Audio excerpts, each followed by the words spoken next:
اعوذ باللہ من الشیطان اللعین الرجیم بسم اللہ الرحمن الرحیم السلام علیکم یا علی مدد۔ مومنین و مومنات کی خدمت میں بے انتہا مجرب اور جلالی ترین وظیفہ عمل لے کر آئے ہیں۔ یہ اس قدر مجرب اور جلالی ترین وظیفہ عمل ہے کہ اس عمل سے اللہ اور آپ کے درمیان رابطہ بن جائے گا۔ ناممکن کو ممکن کرنے والا بے انتہا طاقتور ترین یہ عمل و وظیفہ ہے۔ فقط آپ نے 99 مرتبہ 99 ٹائمز اس ذکر و وظیفے کی تلاوت کرنی ہے۔ یہ چھوٹا سا مختصر ترین ذکر عرش الہی سے بڑے فیصلے کروانے والا ہے۔ جو چیز جو آپ کی خواہش ہے وہ اس عمل کے ذریعے آپ کو فوراً کے فوراً عطا کر دی جائے گی۔ آپ کے ہر بند راستوں کو کھول دیا جائے گا، ہر بگڑا ہوا کام آپ کا سلجھ جائے گا، ہر چیز میں جو بھی رکاوٹ ہے وہ دور ہو جائے گی۔ یہ وظیفے کے اس قدر حیران کن نتائج ہیں کہ مومنین اس وظیفے کو کریں گے تو حیران رہ جائیں گے کہ کس تیزی کے ساتھ ان کی حاجات قبول و مقبول ہوئی ہیں۔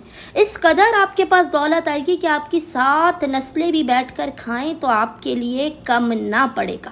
بس مومنین نے کرنا یہ ہے کہ اپنی ناممکن ترین حاجات کی قبولیت کے لیے، بلاؤ مصیبتوں پریشانیوں کے خاتمے کے لیے، رزق و روزی میں بے پناہ برکت کے لیے آپ نے مغرب اور عشاء کی نماز کے درمیان میں، یعنی مغرب کی نماز پڑھنے کے بعد جب آپ عشاء کی نماز پڑھ رہے ہوں تو عشاء کی نماز سے پہلے آپ نے مصلی ہی پر بیٹھ کر اس 2 سے 3 منٹ کے مجرب ترین وظیفے عمل کو کرنا ہے۔ عمل کرنے سے پہلے، ذکر کو پڑھنے سے پہلے آپ نے اول و آخر 5 مرتبہ محمد و آل محمد پر درود بھیجنا ہے۔ درمیان میں آپ نے جو ذکر پڑھنا ہے وہ ذکر اس قدر طاقتور ترین ہے کہ باخدا آپ کی حاجت آپ کے دل سے زبان پر نہیں آنے پائے گی کہ صدقہ محمد و آل محمد خداوند متعال آپ کو بامراد کر دے گا۔ ذکر آپ کو انشاءاللہ تعالی اسکرین پر لکھا ہوا نظر آ رہا ہوگا۔ اس ذکر کی آپ نے 99 مرتبہ 99 ٹائمز تلاوت کرنی ہے، اور وہ ذکر ہے واللہ المستعان، واللہ المستعان۔